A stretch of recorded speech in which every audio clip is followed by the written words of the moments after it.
The European Union and Eurozone obviously doesn't want to lose this battle because it might put into question the existence of Euro.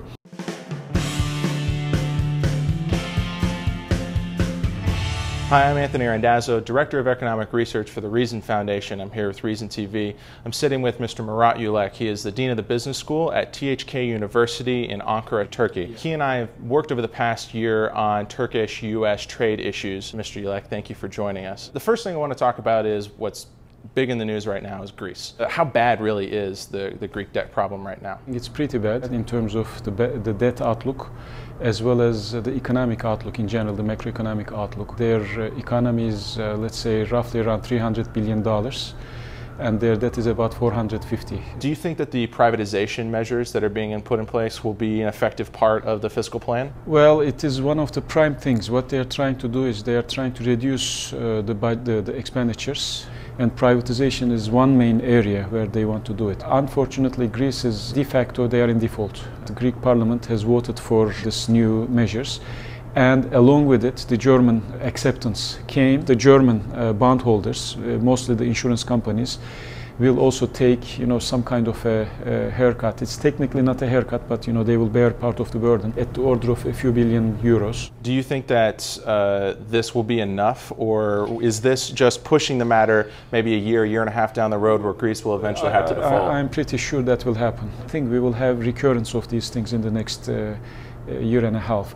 Of course, IMF is part of the story as well, and IMF's 12 billion tranche is now officially going to be released because of this measures that was voted by the parliament.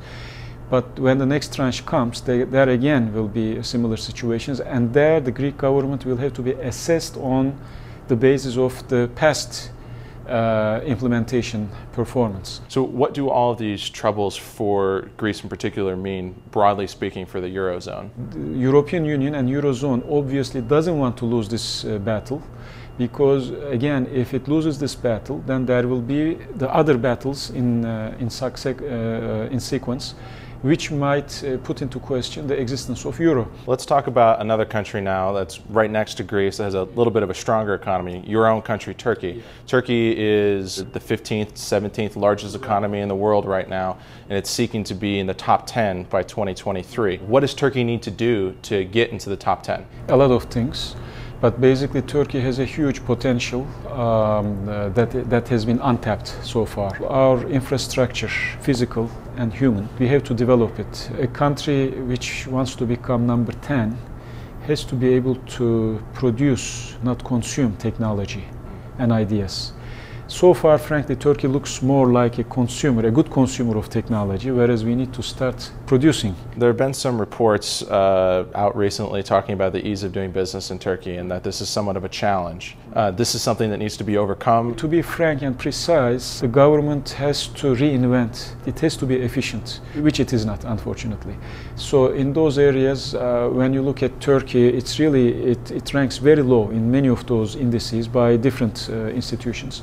Are you optimistic that Turkey will be able to get to the top 10 by 2023? Well, what I think is that naturally things go that way. If not number 10, these are very symbolic. You become number 15 again in a growing economy, which is where we are right now. Let's talk last about the United States. The debt ceiling is big in the news here, but you taught economics, development economics at Georgetown. You're familiar with the American economy, and you also do a lot of business consulting in Europe. So from your outside perspective, what does the United States need to do to get its fiscal house in order and preserve its good credit rating? Two ways. One is to tax people more, which will be politically very difficult in this country.